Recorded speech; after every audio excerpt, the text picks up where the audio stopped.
Right, guys and girls, so we're at episode 8. So this is where I take you through placing a trade. Now, I can appreciate some of you that may have been trading for a while, you've come from different styles, you likely already have a broker and you do know how to place trades. But for those of you that don't, and there's a few psychological lessons that I do go over in this, so even if you do know how to place a trade, I think you'll really enjoy that as well. So I'm going to take you through more of this presentation, and then after the management section, we're going to get into a screen share of actually how to place a trade, how to manage the trade, and the thought process behind that with some psychology. But first up, let's get into calculating risk. So calculating our 1%. So before we discuss capping your risk at 1%, we should first cover where you'll actually be executing your orders. Most brokers will have an app and an online platform, and I'll show you that. So you can either do that on the desktop or on your phone. For certain brokers, you'll also be able to link your account directly to TradingView / manage your positions directly on TradingView. This in turn creates a very streamlined process. However, do your research and make that decision what's best for you. So calculating the 1% risk is fairly straightforward. However, it's important to start trading demos so you can become familiar with that process, and then you can move on to, of course, going live. But how do we cap our risk? Well, we cap our risk. The process of executing an order with your broker is a real simple process. After you've opened up your demo account or your live account and you begin to place a few trades in the market, it'll become like second nature to you. For those of you that would like a resource to help calculate your risk, you can go to MyFXBook, features an online position size calculator, and can also be used via their mobile app. So I'll show you how to do that as well. What this does is calculate the units or the lots that you'll need to enter while placing the trade and ensure your position size is at 1% of your account balance. This will need to be done unless you're directly trading from TradingView, which features a built-in risk calculator. So let's go through an online version of the calculator for reference. We will do this once we get to the clip of when I show you how to place the trades, how to calculate that, so you can see exactly how that's done. So now moving on to executing a trade. So when we execute a position, placing a trade is a fairly simple process once you understand the basics of what you're actually doing when you buy or sell a currency pair. A lot of courses will go off topic and go into detail where it really isn't relevant. This is the simple process. Our goal at Falcon is to make the process as simple as possible while providing sufficient knowledge so you can understand it and begin trading as soon as possible. Like most components of trading, executing positions becomes second nature, and it isn't something that you'll need to continually think about. But let's look at order types. So we previously touched on these order types. When you open or buy or the buy or sell panel in TradingView or within your broker, you will come across 3 different types of orders: market order, stop order, and limit order. A market order will execute your position at the current trading price, and you will be live in the position as soon as the command is given to the buy or the sell. A stop order in the same thing as an entry order, which is how it's referred to in Falcon. This is an order that will be triggered when price reaches a certain level that it's set. The majority of the time, this is the type of order that you use within Falcon. So just like in episode 3, when you learned about bear flags and bull flags, let's say you're anticipating a reduced risk entry on a bull flag, you will place your entry order on the breakout. So you're anticipating the price will get that. So that's why we would use that order. A limit order is not generally used within Falcon approach. It's not something that we will cover as it's not relevant to the types of orders that we set when executing positions. These are things where people tend to do them when you're not going to be by the screen, and they set an order to trigger you in when price reaches a certain area. But generally speaking, the way we trade, we don't really need to do that.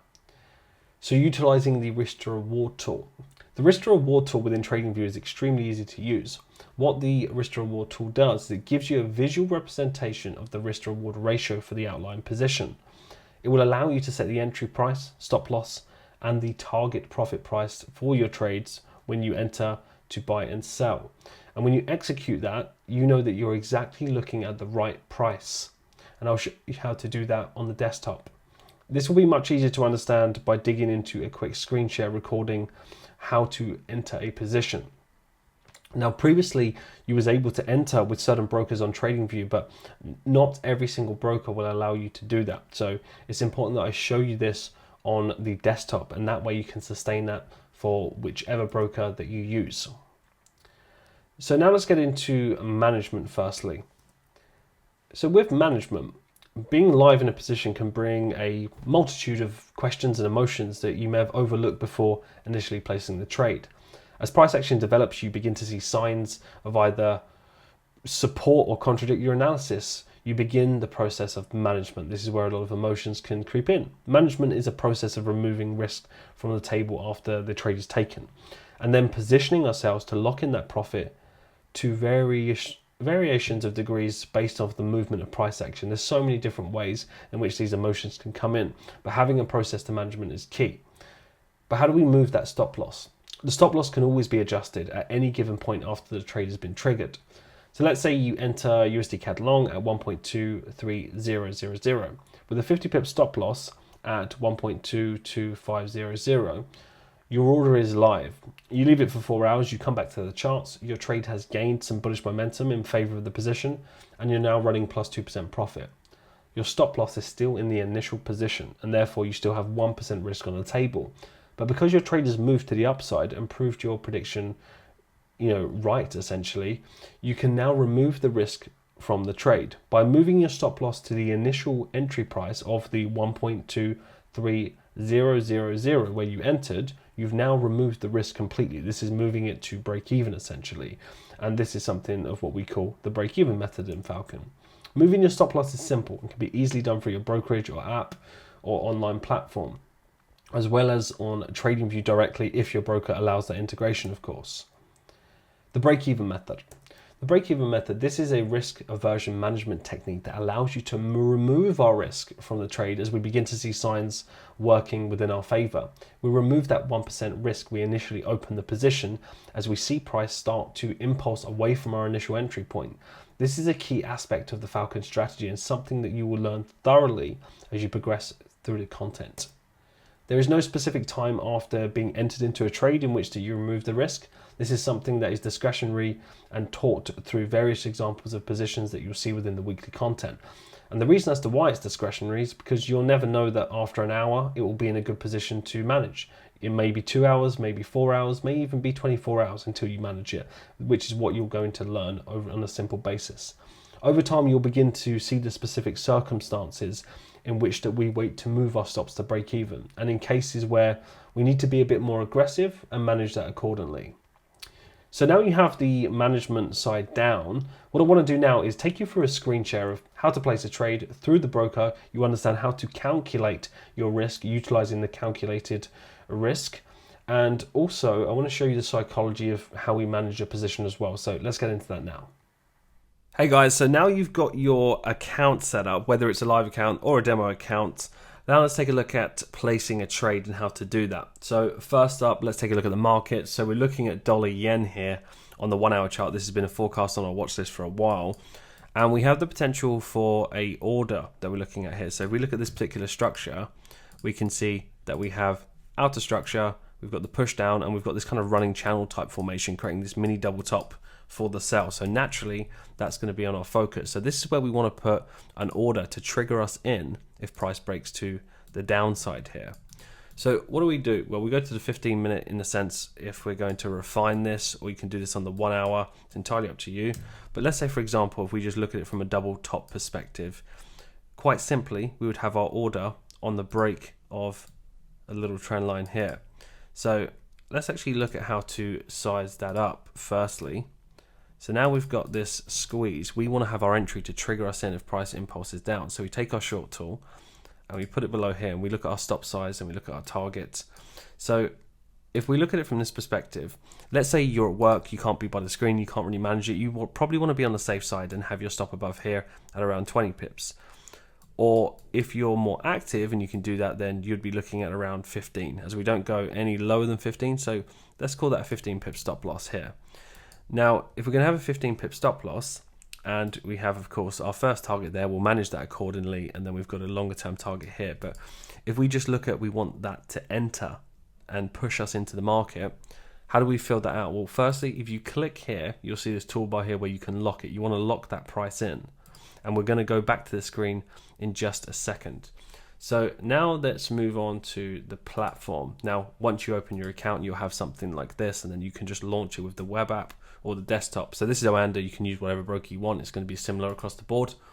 So now we're on our chart, and we're going to look to put a position on dollar yen. So as you can see with the pairs here, let's take a look.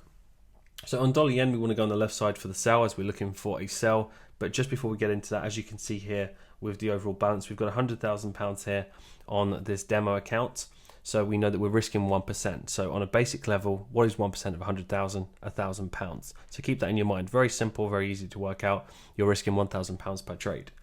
So if we click on this to look at the ticket, now as you can see, market order that I alluded to in previous episodes, that we don't really tend to use those. We're looking at an entry order, which some will call it a stop order, but it's exactly the same thing. So now we've got our ticket and we're going to look to take it for a sell. So what do we fill out on this?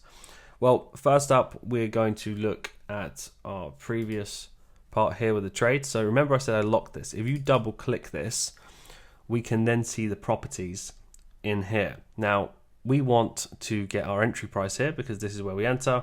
So you're going to take this entry price, we're going to copy this, and then we're going to go over to our price here, and then just copy that in. So that's our price there. Our stop loss, what is our stop loss?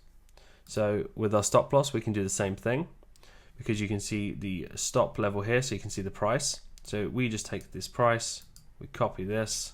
You can just do it in pips yourself as well, so it's entirely up to you, but let's just do it like this. And as you can see, 15.1. So it's worked it out for us. Now, when it comes to take profit and these kind of things, setting these kind of take profit targets, we don't tend to do that. You can do that if you weren't going to be by the screen and that's what you wanted to do. But now we've got our entry price and we've got our stop loss. Now we want to look at the expiry. So we want to do no expiry. So essentially this won't expire until you remove the order because it might take, a few hours, it might take a whole day, and it's still relevant. So you don't want that to expire until you say so, and you want control over that. So now we've got our order. This is just, of course, going to be the reverse if we're going for a buy. Now we've got our order. We want to work out how much do we need to risk. So going back to the £100,000, we're risking £1,000 per trade. But how do we work that out here? How many units do we need? So if we go over to a position calculator, there's lots of different ones that you can use, but let's just select pounds for now. And we're going on 100,000. So £100,000 in your account. And then we're looking at a 1% risk per trade. Our stop is 15.1. And we're going to select dollar yen. So dollar yen here. And then as we calculate. So as we calculate, you can see £1,000, which is the 1% risk, and you can see the units, and we have lots as well. But let's go to units here. So if we take these units, so we copy that, we go over to here, and then we paste that in. What do we have? We can see that we have 1 pip equals 66.17. Now if you were to times that by this, then you have your 1%. So now we've got that price and we're looking back at dollar yen to trigger us into the trade. We would set that order just a few pips below because you can see prices in here. Then if we get triggered into the market, if price pushes down, we get triggered into the market. We've got our stop loss, everything's locked in, and then you've got it all worked out there. So this will it could seem confusing at the beginning, but honestly, once you've just placed a few trades, it will become easier and easier. So if you have to watch this a few times, that's absolutely fine. So keep that simple, then we submit. So now our order is on. So what do we do next when our order is on? So essentially we wait. We can take a look at our chart here. And once we get triggered in, then we will be within the markets. But now let's take a look at where your order goes. Right guys, so back to Oanda now. And as you can see here on this point, now of course you can minimize these and move these around. But this it says no open trades. Why is that? Because it's in the orders. So look at the tab here. So in the orders, this is pending, and that is because we're not triggered in yet. So if we get triggered into the trade, then of course this will just push in and then we'll be in the position. Now we manage this generally speaking on TradingView, and I mean from an emotional perspective, because from a sustainability perspective, when you've got small amounts of capital on the table, it's fine. You see the money going up and down. It probably won't affect you as much. But when you're risking more and more and it gets larger and larger, the emotion of having, let's say, £10,000 running and it pull back to 2,000 or 20,000 pull back to 12,000, you're almost trading emotionally. You're P&L, you're seeing go up and down, that kind of stuff, and it creates more emotions than good. So again, once that's in, it'll be in your trades. At this point, it's in the orders, and generally speaking, you can just take a look at it on your trading view and then manage it emotionally in there. You don't need to keep looking at the money, dollars or pounds going up and down, etc. So keep that simple. This will become easier and easier when it comes to being in the trade. And as you can see, we may get a little push from this bit of movement here, so it's perfect. And remember to keep that locked so you're not moving it around and you're not getting confused as to maybe why you're in the trade. And when you place a trade, what do you do now? Well, you kind of just sit back and relax, in the sense that you've done the hard work, you've done the forecasting, and you let probabilities play out. If it's a loss, it's a loss. It doesn't matter. You've risked 1%. Let the probabilities play out. If you lose 1%, then guess what? Your edge is playing out, because your average risk reward is a 3-to-1. And in this situation, we're looking at 7.2, maybe potentially a lot more. So you imagine, let's say this hits target, we hit about 7%. Imagine you then go into place another trade and it takes a 1% loss. Does it really do anything or a dent into your account? Not at all, because you're sticking to the numbers. Now, another thing that I would add here as well is that, let's say, for example, we get tagged into this trade, it comes out, tags us out for a loss in this area, and you don't have it above here because you're maybe actively managing this a little bit more. What would we do in that sense? Well, this is just another little lesson within here. What I would be doing is seeing this as a double top, and then I would re-enter. So you've got two options, as I mentioned. Either have it above here because you can't be by the screen, or if you want to manage this more actively, then of course, if you're tagged out, then you just take another entry here, and then you size it up accordingly at the top for the double top, and then you do exactly the same process. So keep that simple, guys and girls. Make sure that you've got your account open, and remember, you don't really want to be staying on demo for too long. And again, this is the easiest part of it. It may seem a little bit confusing at the beginning, but once you've got it on lock, then you know what you're doing. At the beginning stage, you might be thinking, can I just place trades through the app? You can get to that stage, and generally speaking, myself, coaches, many people traders that you speak to, they'll end up placing trades through their phone on the app. Really and truly, it's quicker and it's easier. But at the beginning stage, I recommend you do this through your desktop, and then once you actually know what you're doing, and then when you're on the go, etc., and you're comfortable with it, then of course you'll just be able to do it on your phone because it's just more efficient. So again, you've got our stance on the market order. Make sure that you're not selling too many of those, and you know our reasons as to why, but more so entry order, because at this stage, this is the same sort of thought process that I'm talking about. When I'm going back and I'm looking at this, and let's say I've got something else to do, imagine if I always had to be by the screen and I wanted to put the market order on, I wanted to be in the market. There's too much emotion in that. Now I can kind of look at it and say, well, I've done my forecast, there's the impulse, there's the running channel, does this meet my trading plan? I go through the checklist, have I sized up my risk? Am I sticking to 1%? Do I have the target? Am I looking at the bigger picture? Is this in alignment with the higher time frame? You just ask yourself these simple kind of checklist questions, and then you look at the bigger target and say, well, what else do I need to do now? Nothing. So you can actually see the placing part of the trade is actually a very, very small section of it. But the analysis beforehand, the planning, that is the more crucial part that you need to focus on. And once you do that, of course, you've got scale in mind. So guys and girls, go and test this out if you've got an account for the first time, and you'll get it in no time. And if you do need any further assistance or help in working anything out, reach out to myself or the coaches or anybody in the team or anyone in the community. Right guys, so going back to the original entry, so we've now been triggered into the trade. As you can see, we just moved above this kind of double top area that we was looking at, our entry set here, and then looking for that push to the downside. So now we're triggered into this, and we've closed on the 1 hour chart. So let's just clean that up a bit, as you can see, and even removing the ray. As you can see, we've got a nice close there, which is a good sign. And then what we can do is just adjust this ever so slightly. Now we've actually got the angle of the structure, and we can see it gives us more of this kind of expanding type formation, but nevertheless still exactly the same thing. You can see, of course, we've got this overall channel within it, which gives it that running channel type feel, which is what we alluded to previously. So same type of deal. And at this stage, this is what I wanted to bring your attention to. So if we go back over to Oanda, as you can see, we're just running in here. So now we've gone from orders to trades. So now we're in here. This is moving up and down, as you can see, right? Now, this is what I was talking about, is not trading your P&L going up and down, things like that. Otherwise, you're constantly in this mind frame of like, right, I'm up this, I'm up that. Now, you imagine that extra zeros and even more zeros of going up, down. you'll give yourself a headache. So that's why we manage it in TradingView. But again, we've thought that we would really go into this position as much as possible as it goes through, so you can understand the thought process, the emotion. What we're actually looking at here as well is this double top area. So one thing that I was going to do is that if this pushed up to this outer structure and didn't trigger us in, I was going to show you how to move the order up. But quite simply, I can briefly show you how you would look at that. So when you would go to your trade, you would modify that in this area here, but we're not going to modify it now because we're in the trade. And then let's say, for example, you was going to re-enter the position up here. Let's say you had 15 pip stop and it was at the top and you was going in again.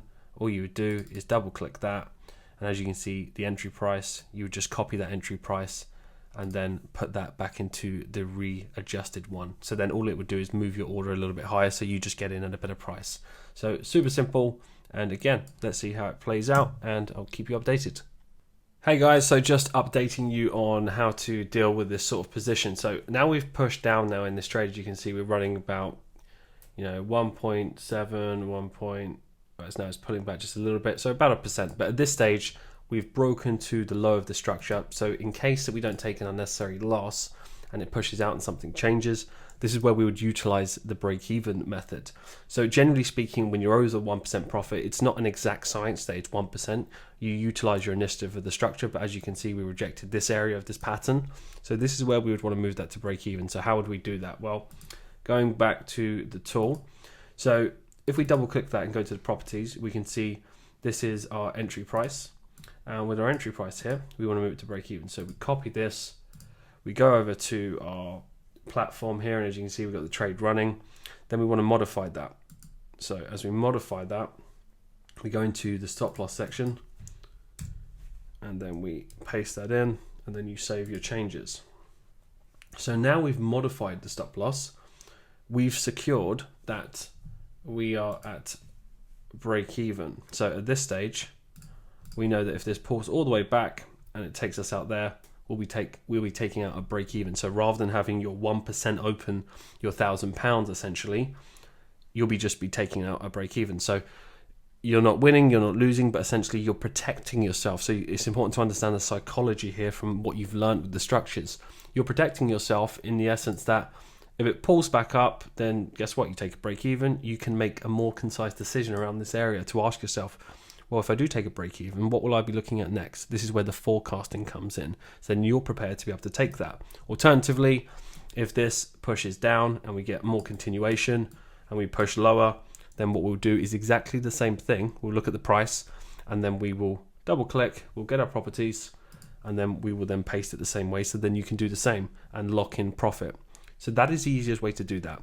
Now, like I've said before, once you get more comfortable, you can do it on the app and it's even easier. But at this stage, just so you understand how to do that, where to click, that is how you do that. And again, I'll potentially in this episode, we'll keep you updated as much as possible for how long this plays out. But again, make sure that, again, another reason when you're looking at, £100, then 400, 500, 1,000, you imagine that at then 10,000 and 15,000, if you're constantly watching things go up and down, you'll get very, very emotional. So it's important that you're not trading it through here and you're managing it accordingly. Because when you look at the structure, you're basing your decision based off of what the structure looks like. So you're not bringing in all these emotions. But imagine looking at money going up, down, up, down. That's where a lot of people fail as well. So it's important to understand that concept.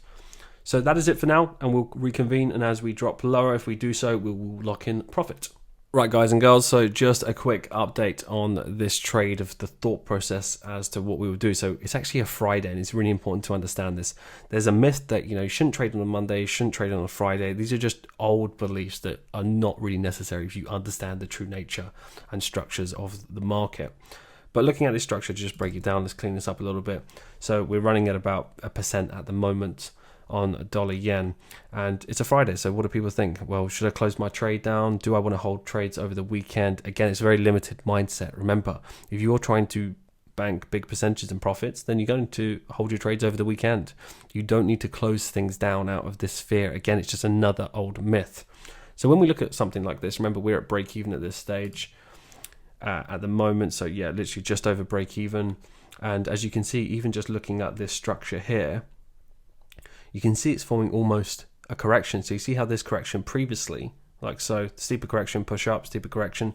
So this could move up and take us out for break even. But at this stage, we're just going to hold this. Whether we stay in over the weekend or this comes out and takes us out with the spread, worst case scenario, it's a break even. We're looking at the bigger picture here that can be moving all the way to the downside with our first solid target for around a 7-to-1. So at this stage, we won't really be doing anything apart from seeing how this corrects. So you can see the price action moving sideways. So again, we may even form another continuation to give other traders that are not already in an opportunity to get in, or we will scale into the market and build on the position that we already have. So you can see how keep things simple, you know, for closing it down now just to bank that 1% is just an insecurity in the mind, and it will hold you back in the future. So at this stage, we'll keep it as it is. If it takes out for break even, it is what it is.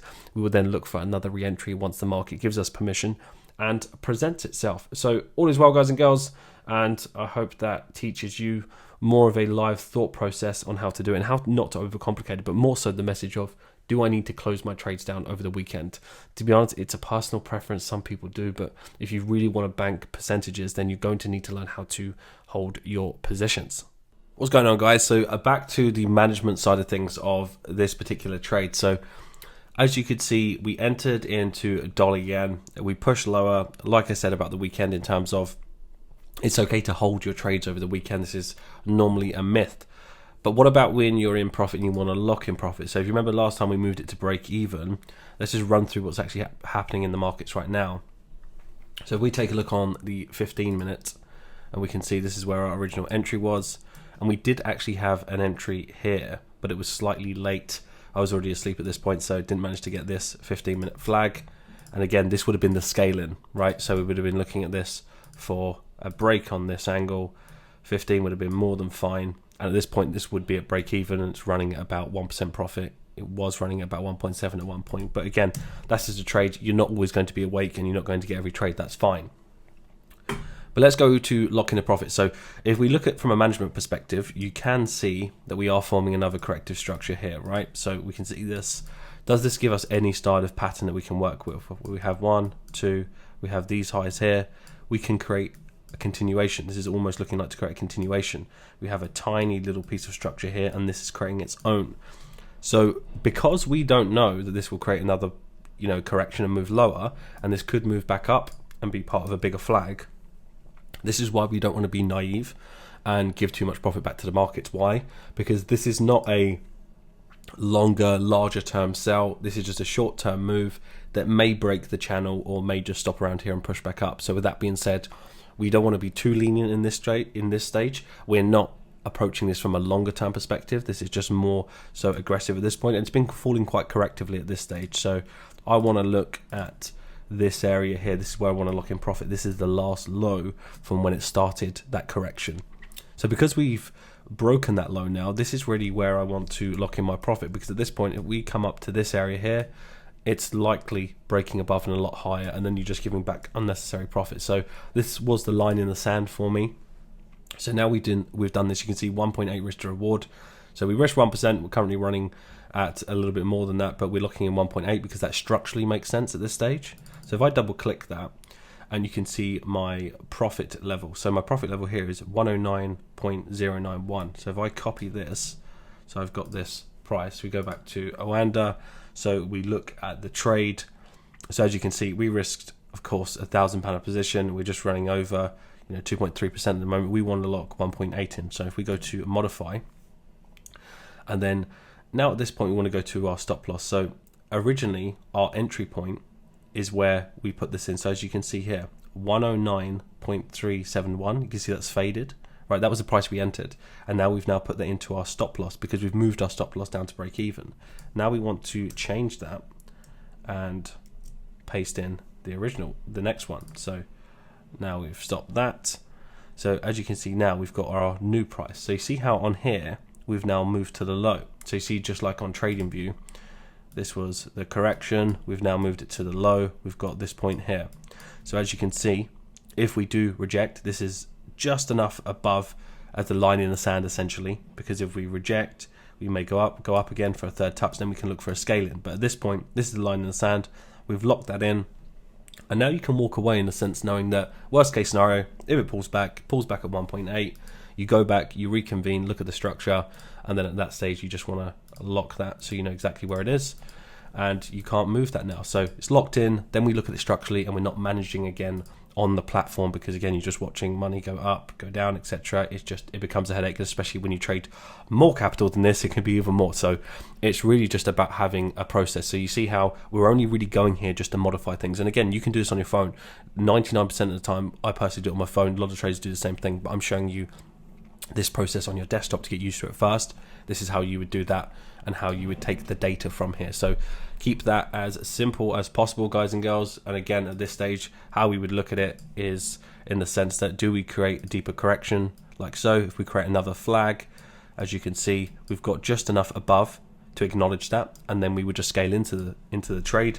If it suddenly turned to the upside aggressively, then we know this corrective structure is just repeating itself on a larger scale to potentially push up to here. And as you've learned in the episode 3 of the structures and patterns, we may be just getting a multi-touch 1, 2, 3 ascending channel, and then we go down. So can you see how the thought process behind it here is, this is not me just showing you how to manage a trade or anything like that, or place a trade. This is more so, well, why do we do that? How do we do it? What would the thought process be? So hope that helps. And again, if we get taken out for here, I'll update that. If we go a little bit further and we scale in, I will show you accordingly. So hope that helps, and I'll see you in the next clip. Right, guys and girls, so we're now back, and as you can see how simple you need to keep it. It's really just about following that simple process, and it becomes easier and easier. And honestly, what you'll find is the majority of the times after you've placed it through the desktop, you get comfortable, you'll end up managing it on your phone anyway, because the reality is you're probably at work, working a 9 to 5, you may be on the go. This is why you need to know how to do it, but this is how simple we keep it. And hopefully you understand now, look at where we moved it to break even, why we moved it to break even in that position. This is how simple you need to keep it, and utilizing the orders that we outlined. So setting an entry order, letting price trigger us in, and letting the market come to us is the most important thing. So if you have any further questions on that, of course, reach out to myself and the team, and people in the community are always happy to help. Now let's take a look at exiting a trade. So previous trade on dollar yen, that resulted in 1.8% profit. But there are 4 main ways that you can exit a position when you're trading the Falcon Star. You can set a profit target for the trade, which will trigger you at a predetermined price. It will take you out for a set amount. As we said previously, you may do this as you go to sleep or you're traveling, etc. It's not the most popular, but it can be effective. You can exit the trade manually by simply closing the entire live position down. This is done if you're happy with taking profit or capping your stop loss where price currently is. We use this sometimes, but the majority of our exits will be from stop trading or profit targets. Truth be told, it would be very, very rare that you'll manually close a position down. Something would have to happen to do that. So it will be a very, very small segment that you'll rarely do. It's more so trailing your stop loss. You can trail your stop loss and have price fall back down to be taken out for the trade. This is done if you expect price to continue further, but you want to make sure that you lock in profit, of course. You can leave your stop loss where it was originally and be taken out for the full loss if price retraces. Now, when you enter a position, it's unlikely that you're going to move it to break even straight away unless price permits that. So there are a few ways that you can manage the trade. The most popular is trail your stop, or you move it to break even when the time is right. Profit targets, they can be used for some people, but it really depends on your circumstance of when you're placing the trade, if you're going to sleep, what time zone you're in. There's a few other factors, but nothing to overcomplicate. What I want to do now is talk a little bit about market exposure. So we spoke about it in risk, but I want to go into a little bit of detail here. So market exposure simply refers to the current risk that you have on a table and your exposure to individual currencies. Opening a second position before you've moved the first to break even results in a total of 2% on the table. So you may only be risking 1% per trade, but if you've opened multiple positions of, let's say, 2 or 3 or 4, then now you're risking 4%. If you've got 2 positions, you're risking 2% without moving the first one to break even. Following the 1% rule, you should always have your first position moved to break even before entering a second trade, especially in the initial learning stages. Now, as you become more developed as a trader, of course, you can increase that. My maximum threshold for myself is 2% threshold at one given time. So I will only have 2% across the board, not on 1%, not putting 2% on one trade, but 2% exposure in the market at one given time. But in the earlier stages, if you're new, I wouldn't do that just yet. You can do that over time once you gain more experiences.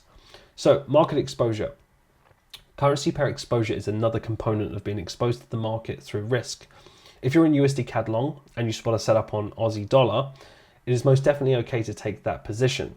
It is the awareness that you're trading two US dollar denominated pairs that is the importance. So for example, if the US dollar weakens, then that will affect essentially both of the pairs. So it's important that you understand you're still trading the US dollar, even though you've only got 1% open per trade, you still almost got 2% open with the same currency. So each currency pair has a certain correlation within the markets, and another one of these correlations must be taken into account when performing analysis and getting involved in the market.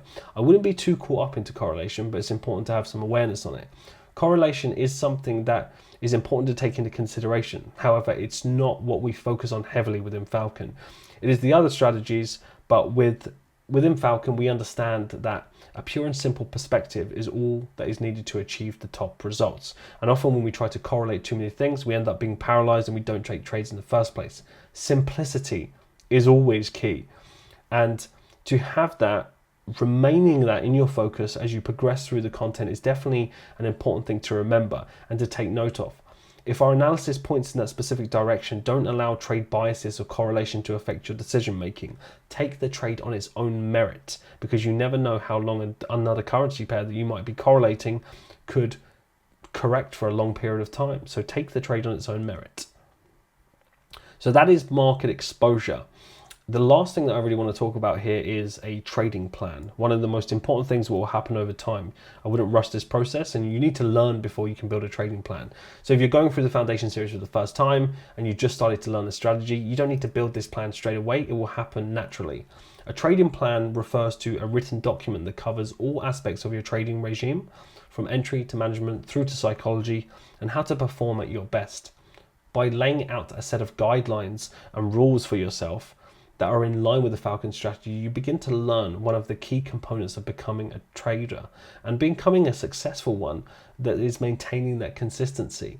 A plan ensures that you're applying the same set of guidelines for the positions that you take, in which that then can be tweaked as you gain experience from the collected data.